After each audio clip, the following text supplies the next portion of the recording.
issue. But a couple of weeks ago, I was lucky this month in that I got to be in Michigan twice in a month while the leaves were coming out, and we don't get that in Oklahoma and Arkansas, but for about a week. And so I was very happy to get the chance to be here. But I was at Michigan State a couple of weeks ago, and they had a sovereignty discussion within their law review and a continuing education piece. And the idea there by one of your tribal members was, what if Indian country decided that as a sovereign statement, they don't want the rest of the world to look at them as human rights violators, and that just like every other country that is recognized to be part of the UN or these big international organizations, that there are these generally accepted principles of human rights, that governments don't do certain things to people or there would be sovereign ramifications. But tribes can't participate in those processes because they're not recognized internationally as the same stature of nation states.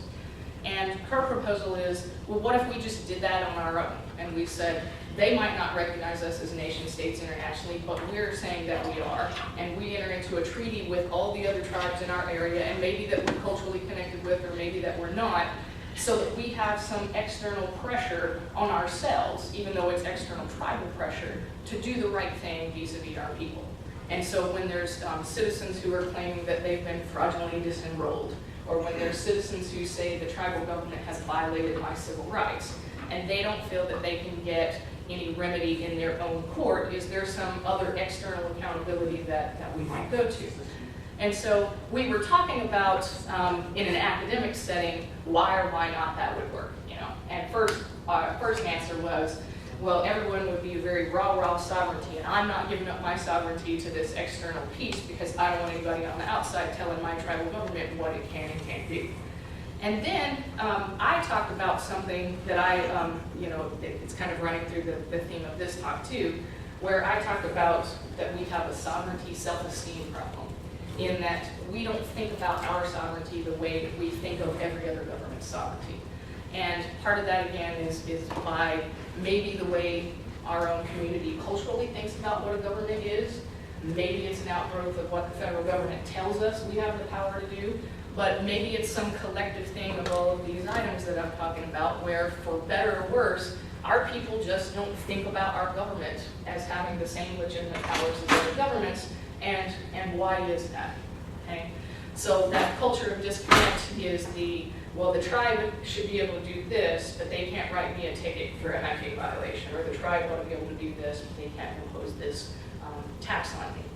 And I think part of connecting that cultural, or that disconnect between what the tribe's government says our sovereignty is versus the citizens think our sovereignty is, when it means that it's sovereign acted upon the citizens.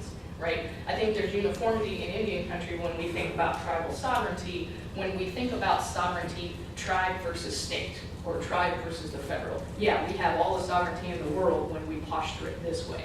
But as tribal citizens, and we think about what is it that the tribal government can and can't do to me, then that changes that dynamic of how sovereign we think our government ought to be.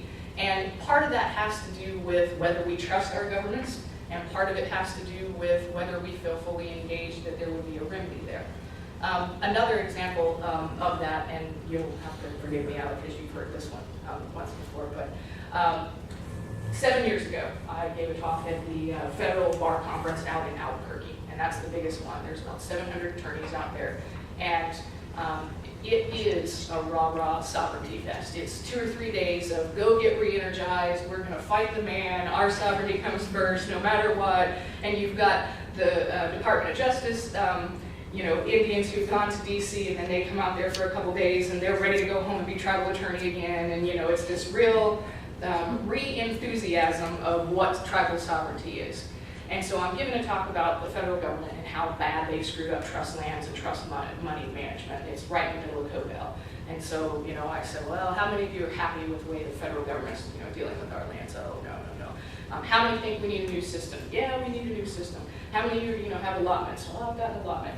Well, how many of you would allow and be happy about, instead of the federal government being the trustee over your lands, let's just shift it over and have the tribe be the trustee over the lands? And they all just went white in the face, right? Like, my tribal government is not going to administer my trust funds. And these are the people who are charged with being the frontline, legal warriors. But when it came to their tribe and their family's allotment, they were just as uncomfortable with that as they are with the BIA or the Office of Special Trustee having those kind of powers. And again, I scratch my head and I make a little fun of it, but maybe it again gets back to the way that Native people, or in some tribes at least, think about what a government ought to do versus what's the generally acceptable principles of governmental power. And then I'm going to say this last line. This is the other point that I think I'm seeing in the tribes I'm working with, is this growing divide between tribal governments do and what other governments do. And what I mean by this is the setting of priorities, okay? Tribal councils have it tough because they've got, a handful of people and usually 1 or 2 attorneys advising them. And there's all this pressure from the outside world. You need a uniform commercial code. You need a new domestic violence code. You need every kind of code in the world. You need to hurry up and write some legislation about it because you don't have anything on the books to exercise that piece of sovereignty. But what is the highest demand for most tribal councils right now is how are we going to fund ourselves because we don't have a tax base. And so, for better or worse, oftentimes the priorities of what gets attention for legislation and discussions in meetings and that type of thing tends to be more on the economic development side, right? Do we enter a compact with this county for X so that we can do Y? Do we go after this diversification of our business because the revenues are down from our casinos over here? Or we're doing really well here, do we go off with another economic development venture at the same time? And then what do we not do? Well, we don't issue driver's licenses, the basic thing that every sovereign across our globe, tends to do. Why? Well, we'll just let the state deal with that, okay? And the tax issue I've raised and things like that. But very basic fundamental things that all other governments do, we just don't do because we're so concentrated on the economic development side. And it's not an indictment because, we have to figure out a way to fund our government services because we don't have some of those other powers. But all of that, I think, sends this implicit message to our tribal people of where do they have to go get their driver's license?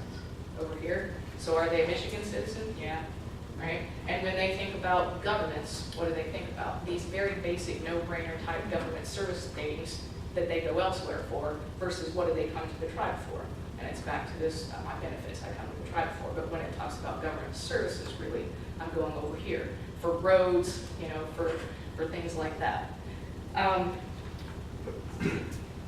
When internal problems become external problems, okay? And now I'm going to kind of get to the shift of what happens when your tribal citizens feel completely disengaged in the process, right? That when either they feel like they don't know what's going on in the tribal government, or they feel like their voices aren't heard, or their priorities aren't being met, and they just disengage and decide to only look at the tribe in a certain way.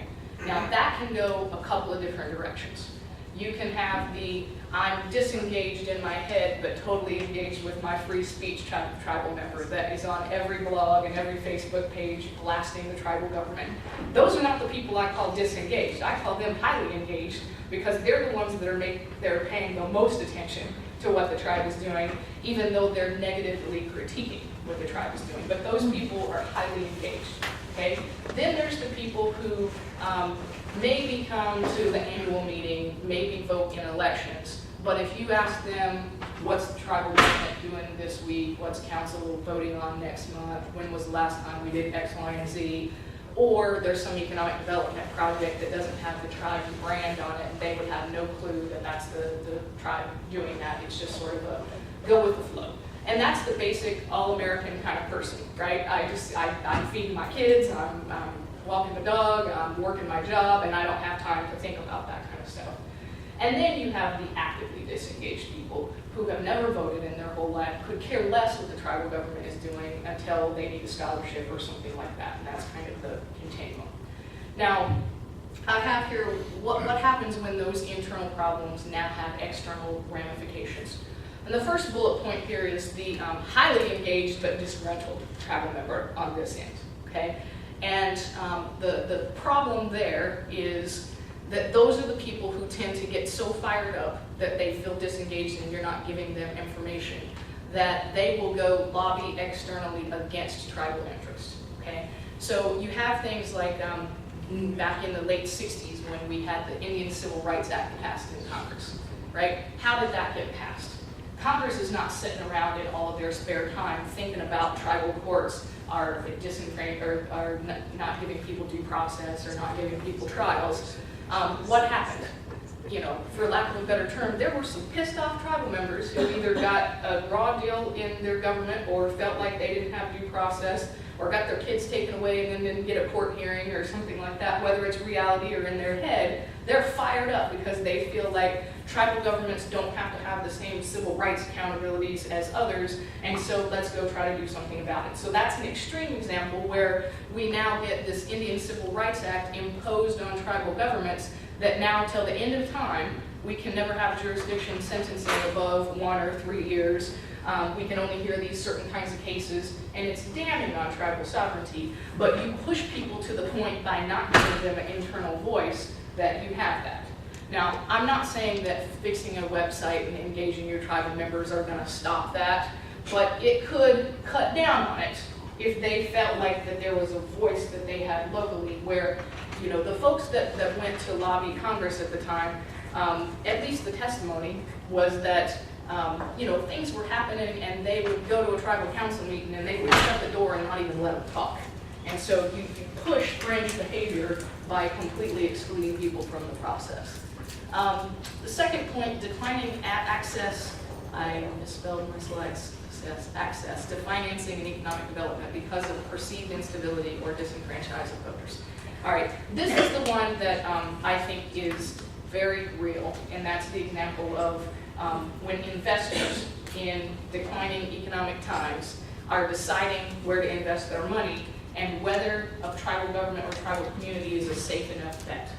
And this perceived instability, okay? Now that could go 2 ways, right? Maybe if your tribal people are so disenfranchised that you have one tribal chair that's in there for 55 years, right, and could never be voted out, and you've got the same tribal council. On one hand, I'm an investor, and I say, that's rock solid, right? That's like investing in some South American countries because I know these people are going to be in charge because they have such a heavy hand that no one is going to mess with them. So I might go ahead on that end of the continuum and invest in the government.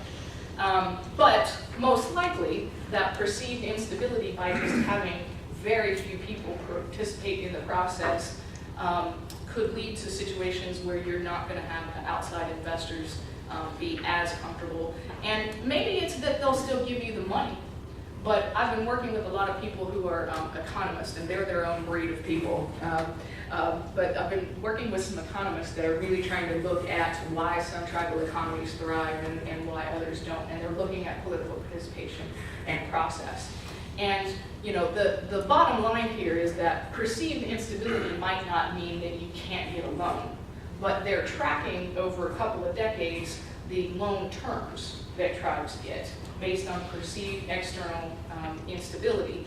And you know, the interest rates and the various items in those agreements, where there is a smooth political process and there's a good, strong court system, and there's what appears to be to the outside world more community engagement, you tend to get better terms across the board in those, which means there's going to be bottom dollar more for the tribe over that time, so long as the economic development ventures pan out. The second point, disenfranchisement of voters and the community leads to a perceived concentration of power and corruption. We talked about that, where if you're, and by chance, I mean, I'll talk about how bad my own tribes is. We have over 300,000 tribal members, and our last 2 tribal elections, we had less than 20,000 people vote. And part of that, I think, is that we have even more of a local citizen concentration base versus people who live throughout the country than you all do. We're more at 10 to 15% local than everybody else all over the globe, where I think you all are closer to the 25-75 split. But just by chance, what is voter participation here? Do you have any idea? you have enough information to know. Isn't it around, we've got about 2,000